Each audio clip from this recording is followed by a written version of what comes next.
Capítulo 6. Nina.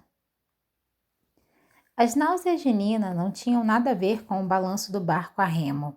Ela tentou respirar profundamente, concentrar-se nas luzes do porto de Ketterdam desaparecendo atrás deles e na batida constante dos remos na água.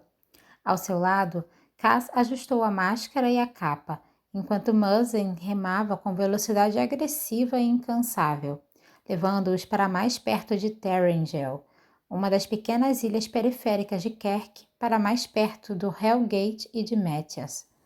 A neblina cobria a água, úmida e espiralante. Ela carregava o cheiro de alcatrão e maquinário dos estaleiros em Imperdium, e algo mais, o fedor adorável de corpos queimados da barcaça da ceifadora, onde Ketterdam descartava os mortos que não podiam pagar para serem enterrados em cemitérios fora da cidade.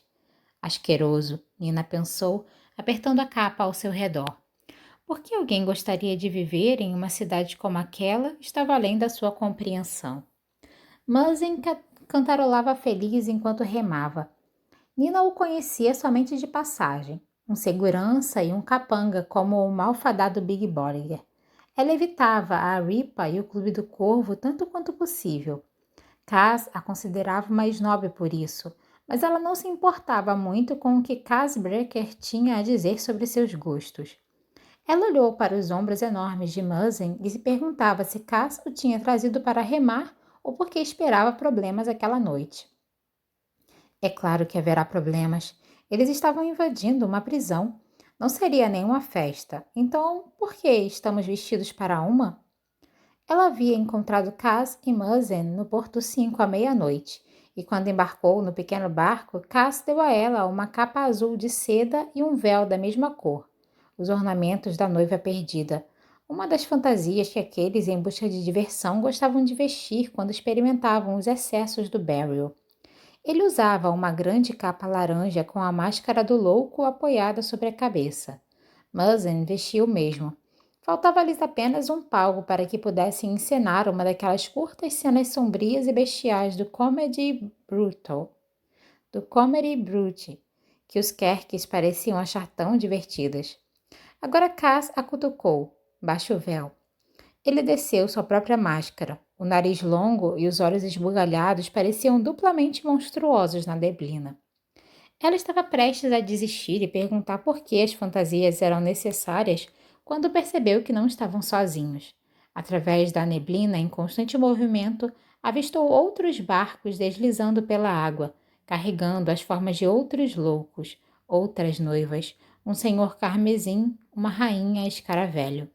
O que aquelas pessoas estavam fazendo em Hellgate? Cass se recusou a contar-lhe os detalhes de seu plano. Quando ela insistiu, ele simplesmente disse: "Entre no barco." Isso era típico de Cass. Ele sabia que não tinha que contar nada a ela porque a possibilidade de libertar Matthews já tinha sobrepujado qualquer resquício de bom senso. Durante boa parte daquele ano, ela vinha tentando falar com Cass sobre libertar Mathias da prisão. Agora, ele podia oferecer a Mathias mais do que liberdade, mas o preço seria muito mais alto do que ela havia imaginado.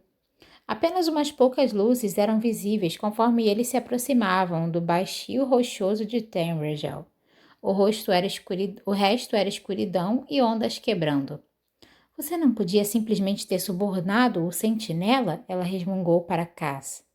Não quero que ele saiba que eu quero algo dele. Quando o casco do barco arranhou a areia, 2 homens correram para arrastá-lo para a terra firme. Os outros barcos que tinham visto estavam alcançando a mesma enseada, sendo puxados para a terra por mais homens grunhindo e xingando. Seus traços eram vagos através do véu, mas Nina vislumbrou tatuagens em seus antebraços, um gato selvagem enrolado em uma coroa, o símbolo dos leoneiros. Dinheiro, disse um deles enquanto desciam do barco. Cass entregou uma pilha de krugs e depois que ela foi contada, o leoneiro acenou para que prosseguissem. Eles seguiram uma fila de tochas em um caminho irregular para o lado da prisão protegido do vento. Nina inclinou a cabeça para trás para olhar as altas torres negras do forte conhecido como Hellgate, um punhado negro de pedra se projetando do mar. Ela já tinha visto o lugar de longe, quando pagou a um pescador para levá-la até a ilha. Mas quando ele pediu que a deixasse mais perto, ele se recusou. Os tubarões são perversos lá, ele disse, barrigas cheias de sangue dos condenados. Nina estremeceu com a lembrança. Uma porta foi aberta e outro membro dos leoneiros levou Nina e os demais para dentro. Eles entraram em uma cozinha escura e surpreendentemente limpa, suas paredes revestidas de cubas enormes que pareciam mais adequadas para lavar roupa do que para cozinhar. O aposento tinha um cheiro estranho, como vinagre e sálvia, como a cozinha de um mercador, pensou Nina. Os Querques acreditavam que o trabalho era como uma oração. Talvez as esposas do mercador viessem aqui para esfregar o piso, as paredes e as janelas, para honrar Gezen, o deus da indústria e do comércio, com sabão, água e o atrito de suas mãos. Nina resistiu à vontade de vomitar. Elas podiam esfregar tudo o que quisessem. Sob aquele cheiro saudável havia o cheiro indelével de urina, mofo e corpos sem banho. Precisaria de um verdadeiro milagre para eliminá-lo. Passaram por um hall úmido e ela pensou que eles se dirigiriam diretamente para as celas, mas em vez disso, passaram por outra porta e por uma passarela elevada de pedra que conectava a prisão principal ao que parecia ser outra torre. Onde estamos indo? Nina sussurrou. Cass não respondeu. O vento aumentou, levantando seu vestido e acertando suas bochechas com uma lufada de sal. Enquanto entravam na segunda torre, uma silhueta emergiu das sombras e Nina mal reprimiu um grito. Ai, Ned, disse ela com a respiração trêmula. A garota Sully vestia os chifres e a túnica de gola alta do diabrete cinza, mas mesmo assim Nina a reconheceu. Ninguém mais se movia daquele jeito, como se o mundo fosse feito de fumaça e ela só estivesse passando por ele. Como você conseguiu entrar aqui? Nina sussurrou para ela. Vim mais cedo em uma barcaça de suprimentos. Nina cerrou os dentes. As pessoas simplesmente vêm e vão do Hellgate por diversão? Uma vez por semana, sim, disse a Ned, seus pequenos chifres de diabrete sacudindo na sua cabeça. O que você quer dizer com uma vez? Fiquem quietas, Cass ralhou. Não me mande calar a boca, Breaker, Nina sussurrou furiosamente. Se é tão fácil assim entrar no Hellgate? O problema não é entrar, é sair. Agora silêncio e fiquem alertas. Nina engoliu a raiva. Ela tinha que confiar em Cass para comandar o jogo. Ele havia deixado claro que ela não tinha opção. Eles entraram por uma passagem estreita. Essa torre parecia diferente da primeira, mais antiga. Suas paredes de pedra áspera lavradas escurecidas pelas tochas esfumaçantes. Seu guia dos leoneiros empurrou uma pesada porta de ferro e sinalizou para que o seguissem na descida por uma escada íngreme. Aqui, o cheiro de corpos e lixo estava pior, aprisionado pela umidade de água salgada que transpirava das paredes. Eles desceram em espiral em direção às entranhas da rocha. Nina agarrou-se à parede. Não havia corrimão e, embora não pudesse ver o fundo, duvidava que a queda seria suave. Eles não foram longe, mas quando chegaram ao seu destino, ela tremia, seus músculos tensos, menos pelo esforço do que por saber que Mattias estava em algum lugar naquele lugar horrível. Estava em algum lugar naquele local terrível. Ele está aqui, sob este teto. Onde estamos? Ela sussurrou enquanto passavam agachados por túneis estreitos de pedra, atravessando cavernas escuras com barras de ferro. Esta é a antiga prisão, disse Cass. Quando construíram a torre nova, deixaram esta de pé. Eles ainda mantêm prisioneiros aqui? Só os piores. Ela olhou por entre as barras de uma cela vazia. Havia algemas nas paredes, escurecidas de ferrugem e o que poderia ser sangue. Nas paredes, um som alcançou os ouvidos de Nina, uma batida constante. De início, ela pensou que fosse o oceano, mas então percebeu que era um cântico. Eles saíram em um túnel curvo. À sua direita havia mais celas antigas, mas a luz vazava de um túnel de arcos escalonados à esquerda. E através deles ela avistou uma multidão agitada e barulhenta. O leoneiro os levou pelo túnel até um terceiro arco, onde um guarda da prisão, vestido com um uniforme azul e cinza, estava a postos, rifle pendurado nas costas. Mais 4 para você, o leoneiro gritou sobre o barulho da multidão. Então virou-se para Cass. Se precisar sair, o guarda chamará um acompanhante. Ninguém sai passeando por aí sem um guia, entendeu? É claro, eu nem sonharia com isso, disse Cass atrás de sua máscara ridícula. Divirtam-se, o leoneiro falou com um sorriso feio. O guarda da prisão acenou para que passassem. Nina passou por sob o arco e sentiu como se tivesse caído em algum pesadelo estranho. Eles estavam em um extenso balcão de pedra que dava para um anfiteatro grosseiro e raso.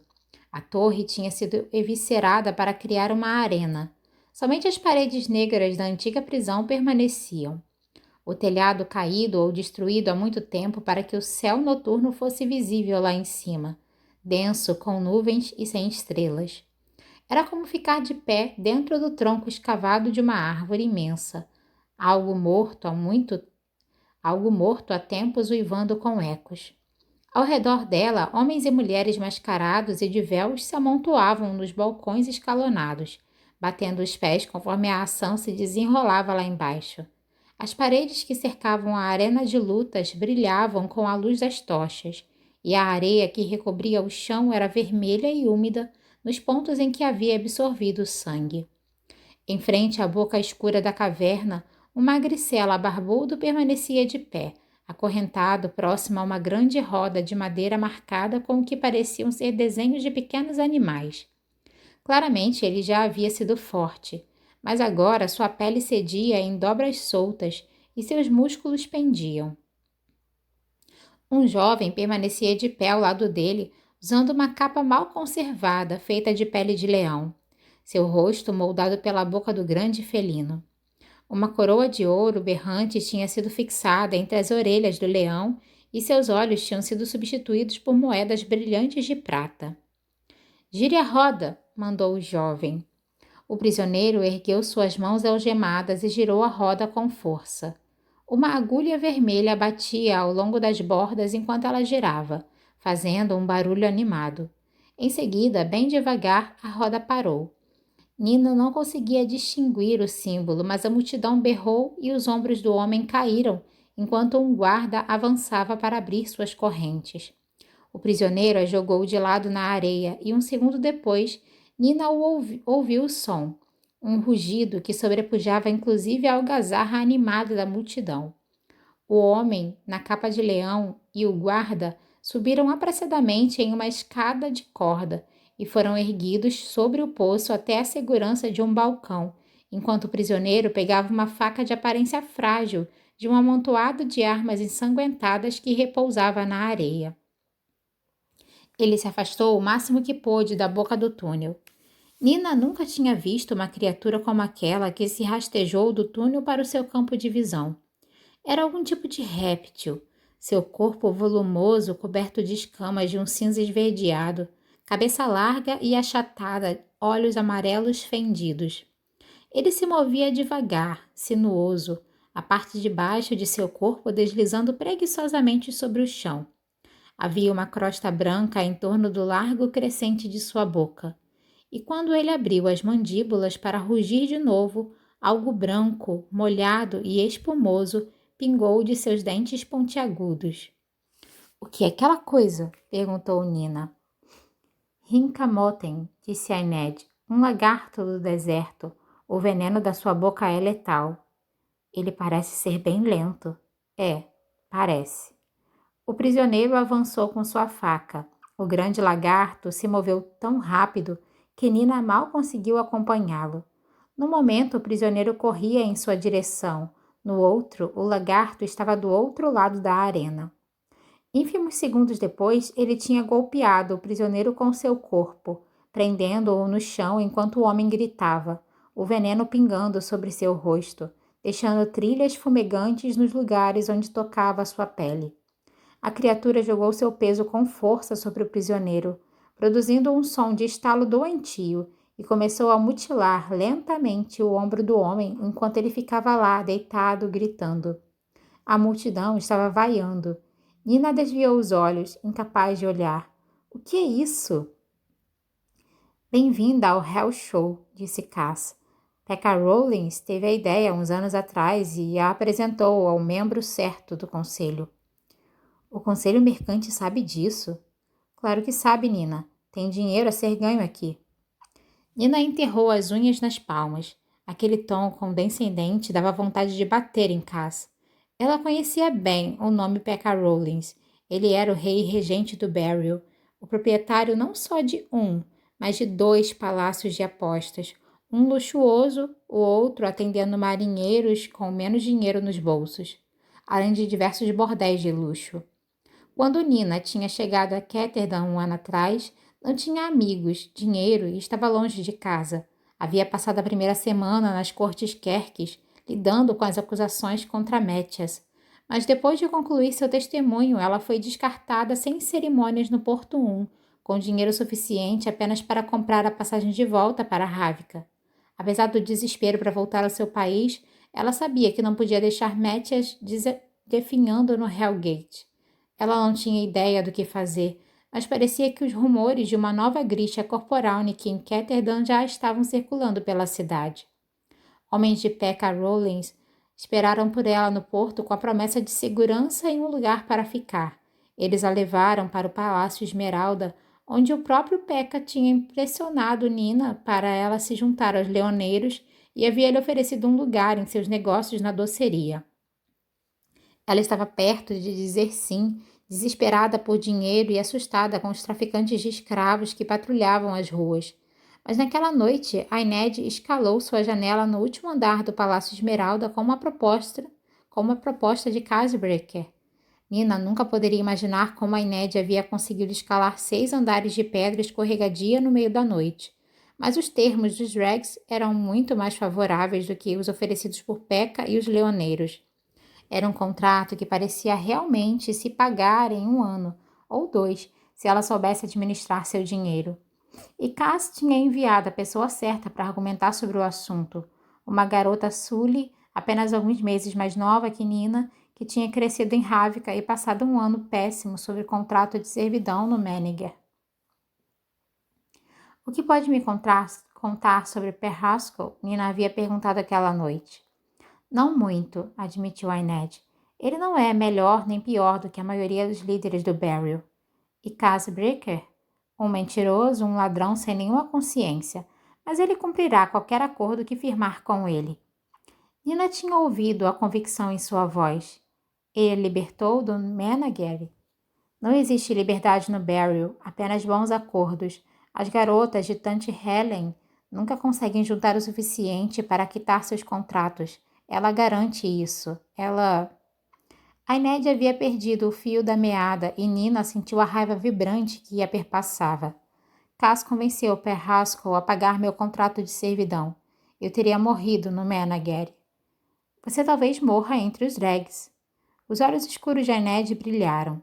Talvez, mas morrerei de pé com uma faca na mão. Na manhã seguinte, Ained ajudou Nina a escapar do Palácio Esmeralda.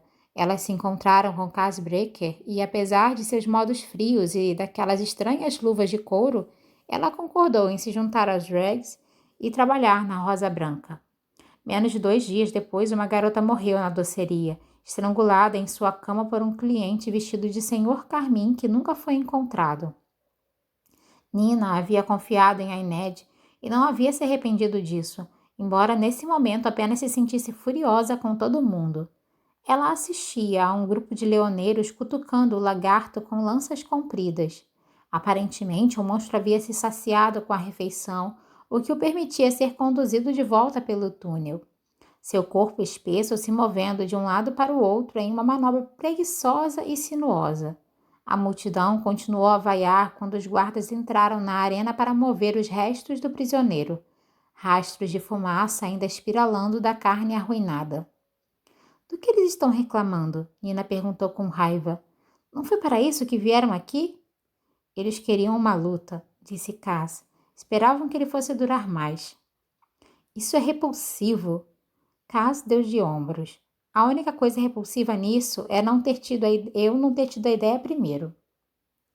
Esses homens não são escravos, Cass. São prisioneiros. São assassinos e estupradores. E ladrões e vigaristas. Sua gente. Nina, querida, eles não são obrigados a lutar. Eles fazem fila para ter essa chance. Eles ganham uma comida melhor, celas particulares, bebida, jurda, encontros íntimos com garotas da Duelo Oeste. Muzzin instalou as juntas dos dedos. Parece melhor do que temos na Ripa. Nina olhou para as pessoas gritando e berrando, os coletores caminhando pelas coxias recolhendo as apostas. Os prisioneiros do Hellgate podiam se oferecer para lutar, mas Pekka Rollins ganhava dinheiro de verdade. Helvar não vai lutar na arena, vai?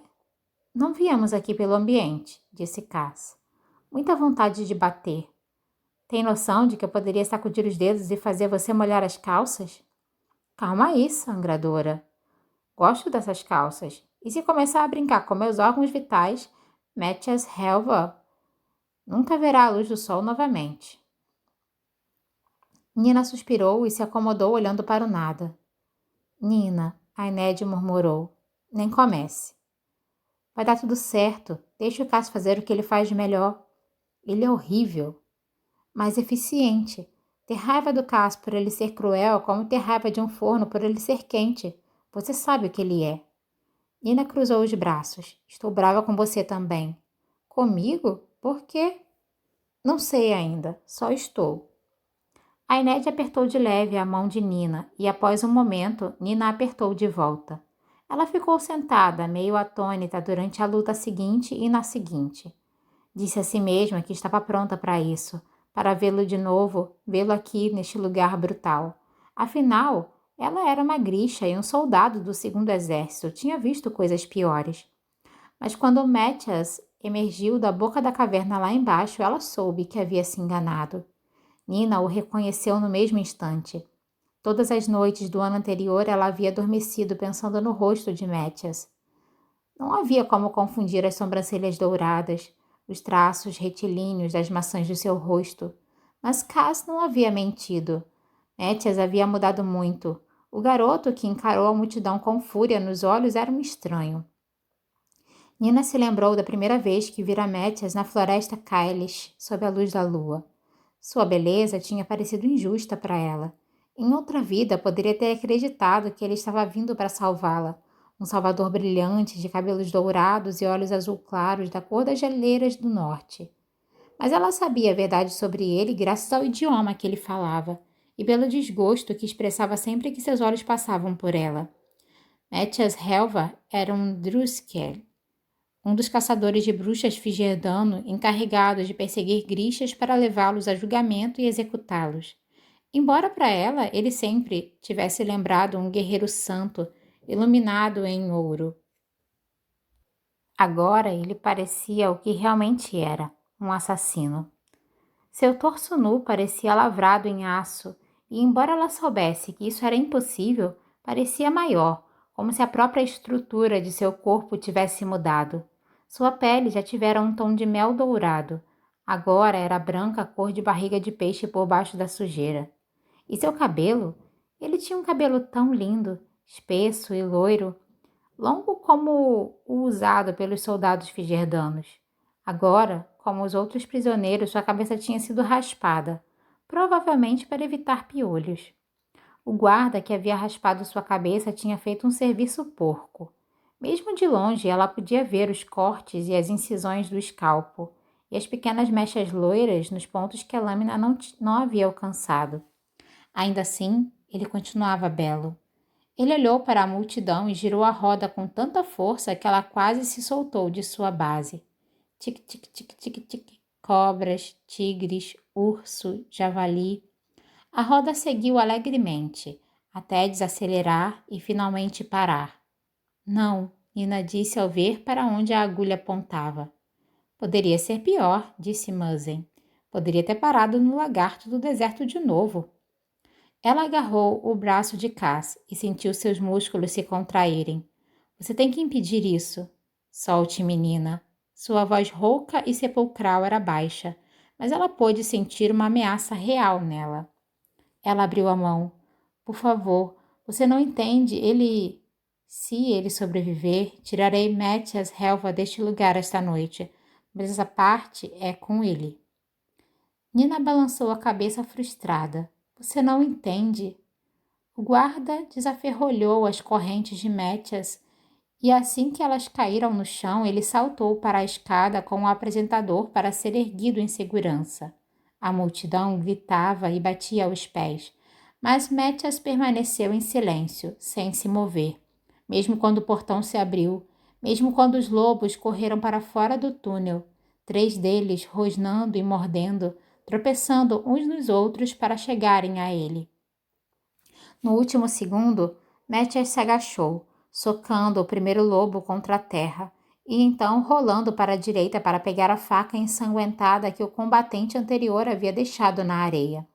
Ele se levantou, a lâmina erguida adiante, mas Nina podia sentir sua relutância.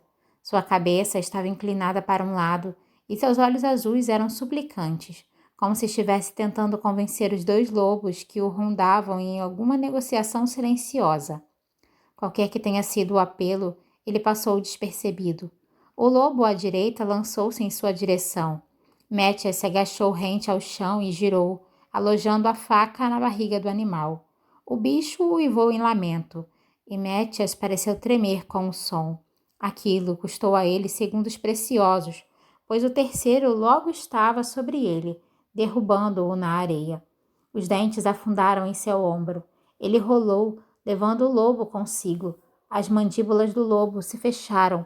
Mathias as segurou e puxou-as em sentidos opostos, os músculos de seus braços se retesando, seu rosto sombrio. Nina fechou os olhos. Ouviu-se um estalo desagradável e a multidão gritou. Mathias se ajoelhou sobre o lobo. A mandíbula do animal estava quebrada e ele deitou no solo se contorcendo de dor. Mathias alcançou uma pedra e a bateu com força no crânio do pobre animal. Ele ficou quieto e os ombros de Mathias relaxaram. A multidão urrou, batendo os pés. Somente Nina sabia o que aquilo lhe custava, que ele tinha sido um Druskelle. Lobos eram sagrados para o seu povo, criados para a batalha como seus cavalos enormes. Eles eram amigos e companheiros, lutando lado a lado com seus mestres Druskelle. O primeiro lobo havia se recuperado e o rodeava. Mexa-se, Mathias, ela pensou em desespero. Ele ficou de pé, mas seus movimentos eram lentos, cansados. Seu coração não estava naquela luta. Seus oponentes eram lobos cinzentos, raivosos e selvagens, meros parentes distantes dos lobos brancos que viviam no norte figerdano. Mathias não tinha faca, somente a pedra ensanguentada na mão, e o lobo remanescente rondava a arena entre ele e a pilha de armas. O lobo baixou a cabeça e mostrou os dentes. Mathias mergulhou para a esquerda. O lobo saltou, cravando os dentes em seu flanco. Ele grunhiu e acertou o chão com tudo. Por um momento, Nina pensou que ele simplesmente desistiria e deixaria o lobo tirar sua vida. Então ele se esticou, a mão tateando pela areia, procurando por algo. Seus dedos se fecharam sobre as correntes que haviam prendido seus pulsos. Ele as agarrou, enrolou as correntes na garganta do lobo e puxou, as veias de seu pescoço saltando com esforço. Seu rosto ensanguentado estava pressionado contra o pelo do lobo, seus olhos bem fechados, os lábios se movendo. O que ele estava dizendo? Uma oração, Druskelle? Uma despedida? As patas traseiras do lobo rasparam na areia. Ele revirou os olhos, globos brancos assustados que brilhavam contra o pelo emaranhado. Um gemido alto subiu de seu peito e então tudo estava acabado. O corpo da criatura parou. Os 2 lutadores jaziam imóveis na areia.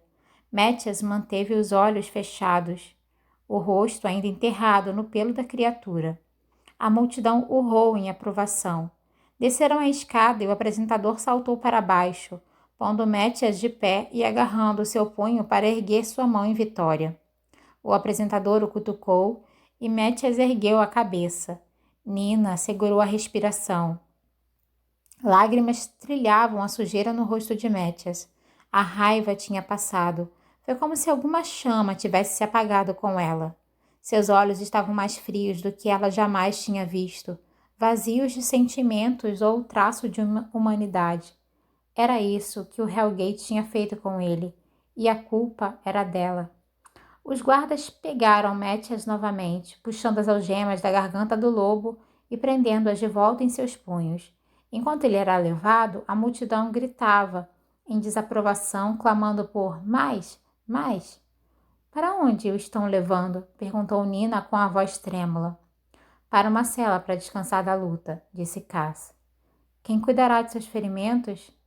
Eles têm médicos. Nós iremos esperar até ter certeza de que ele está sozinho. Eu poderia curá-lo, ela pensou, mas uma voz mais sombria veio de dentro dela, cheia de zombaria. Nem mesmo você pode ser tão tola, Nina. Nenhuma curandeira pode consertar aquele garoto. Você garantiu que isso acontecesse. Ela pensou que poderia saltar de sua pele enquanto os minutos passavam. Os outros assistiram à luta seguinte. Muzzin, avidamente, flexionando seus dedos e apostando no resultado. Ained em silêncio e imóvel como uma estátua. Cass inescrutável como sempre, maquinando algo por trás de sua máscara. Nina desacelerou a respiração, forçou sua pulsação a baixar, tentando se acalmar, mas nada podia fazer para calar a revolta em sua cabeça. Finalmente, Cass a cutucou. Está pronta, Nina? Primeiro o guarda. Ela lançou um olhar para o guarda que estava de pé sobre o arco. Para baixo, como? Era uma gíria do Barry, o quão gravemente quer que eu o machuque. Olhos fechados? Deixe-o inconsciente, mas não o machuque de verdade. Eles seguiram Cass até o arco pelo qual haviam entrado. O resto da multidão mal notou, olhos concentrados na luta lá embaixo. Precisa do seu acompanhante? O guarda perguntou conforme eles se aproximavam. Tenho uma dúvida, disse Cass por baixo de sua capa. Nina ergueu as mãos, sentindo o fluxo de sangue nas veias do guarda, o tecido de seu pulmão. Sobre sua mãe e seus rumores são verdadeiros. Nina sentiu a pulsação do guarda acelerar e suspirou. Para que facilitar, né, Cass? O guarda deu um passo à frente, erguendo a arma. O que você disse?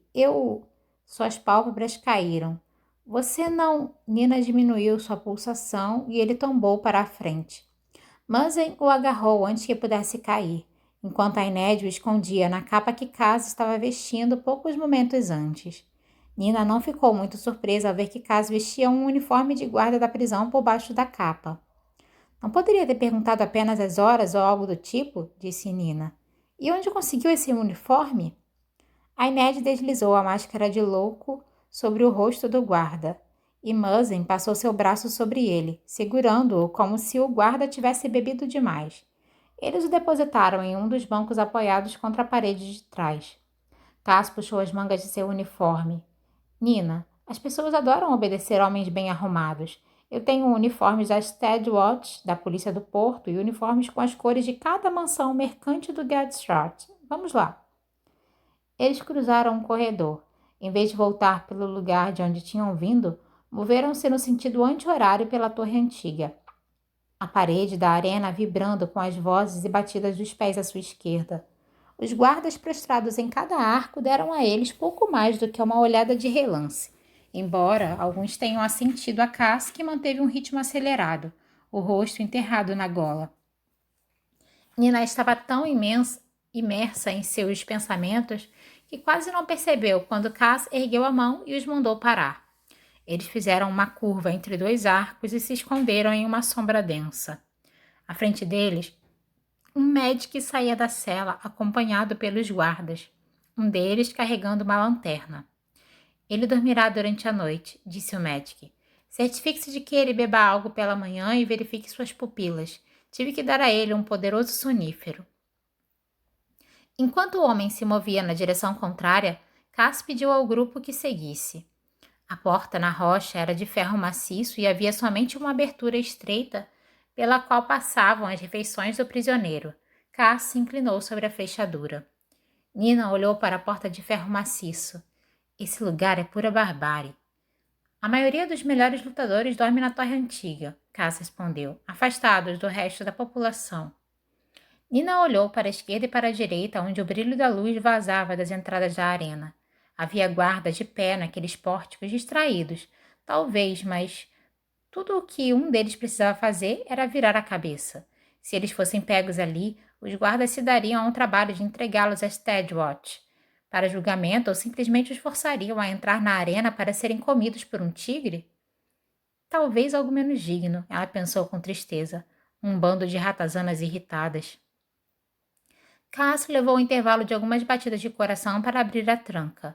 A porta estalou ao se abrir e eles entraram. A cela era negra como breu.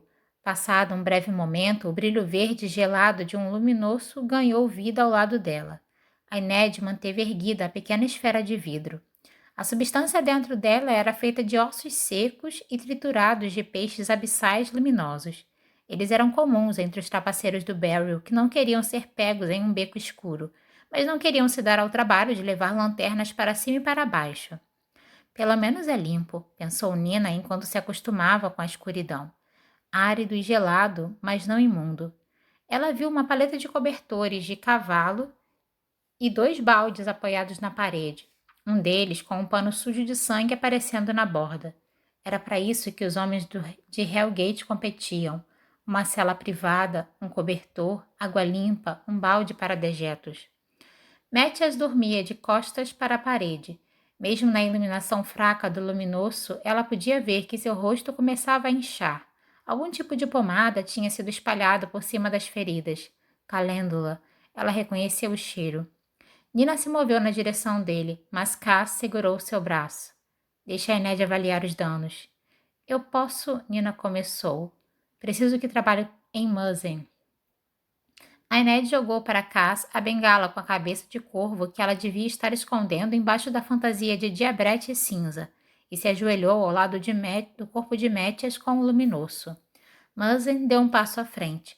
Removeu sua capa, a camisa e a máscara de louco. Sua cabeça estava raspada e ele vestia calças de uniforme dos prisioneiros. Nina olhou para Mathias e depois para Muzzin, entendendo o que Cass tinha em mente. Os 2 rapazes tinham quase o mesmo peso e constituição física, mas as semelhanças terminavam por aí. Você não pode estar pensando em deixar Muzzin ocupar o lugar de Mathias. Ele não está aqui pelo seu papo interessante, Cass respondeu. Você precisará reproduzir os ferimentos de Helvar. A Ned descreva a situação para mim. Arranhões nas juntas dos dedos, dente lascado, 2 costelas quebradas, disse a Ned, a terceira e a quarta da esquerda. Sua esquerda ou a esquerda dele? Perguntou Cass. A dele. Isso não vai funcionar, disse Nina frustrada. Posso replicar o dano do corpo do Helva, mas eu não sou uma artesã boa o suficiente para deixar Muzzin parecido com ele. Apenas confie em mim, Nina. Não confiaria em você para amarrar meus sapatos sem roubar os cadarços, Cass.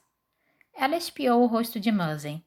Mesmo se eu inchá-lo, ele nunca vai se passar por ele.